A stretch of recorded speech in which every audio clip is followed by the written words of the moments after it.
Cymdeithas yw Gymdeithas Hanes yr Annibynwyr, sydd yn ymwneud â'n hetifeddiaeth a'n treftadaeth ni fel Annibynwyr.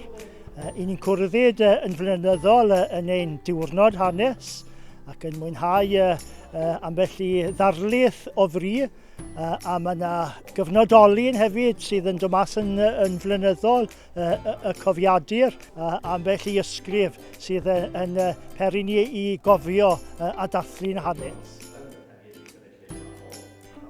Yn yr Hydref lenni, geson ni yr Athro Prys Morgan i ddarlithio yn sesiwn y bore, a geson ni ddarlith o dido gyda fe yn ei ysbryd a iafiedd ei hunan ar destun brad y llyfrau gleision ac anghydffurfiaeth Cymru. A felly mae torf o gyfreiliaid yn hedfan mawr i Gymru ac wedyn mae'r llwyfan i gyd yn mynd ar ôl. Yn sicr oedd hi'n ddarlith i'n hysbrydoli ni, ond oedd hi'n ddarlith hefyd i'n sobri ni, oherwydd fel nath y Prys gyfaddaeth, cost y bennod oedd bod addysg y Cymru yn y cyfnod hynny wedi troi i fod yn addysg Saesneg, a nath hynny ddrwg mawr yn hanes ein cenedlu.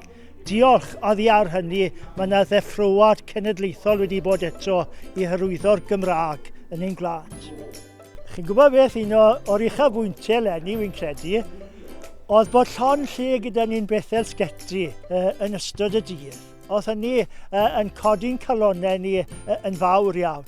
Daeth pawb o'i becyn bwyd ac ar ôl y lluniaeth, geson ni gyfarfod yn y prynhawn, ges i rannu tyme bach am un o gyn-weinidogion y mynydd bach a Bethel Sgeti, sef Dafydd Dafis.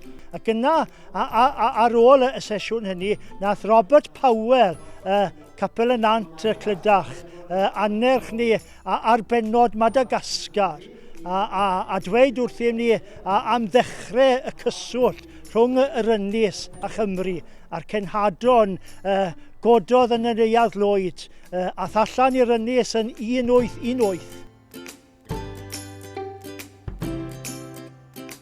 Sefyll nawr o flaen hen gapel achos y mynydd bach, un o'r hen achosion mam eglwysi annibynnol capeli'r Annibynwyr yn Abertawe a'r Cyffiniau. Ac oedd rhaid i ni gael dod fan hyn felly, fel rhyw fath o bererindod bach ar ddiwedd ein diwrnod hanes yma yn Abertawe heddi. A beth sydd wedi lloni'n calonnau ni'n fawr iawn ydy gwybod am y datblygiad newydd sy'n yma. Oherwydd mae yna ganolfan calon lan wedi sefydlu erbyn hyn, a maen nhw'n genhadol i naws a'i hysbryd ac yn ymestyn allan i'r genhadaeth. Ac i ni wedi cael dysgu am y gwaith sydd yn dal i fynd ymlaen yn ein presennol, yn ogystal felly a chofio am ein gorffennol.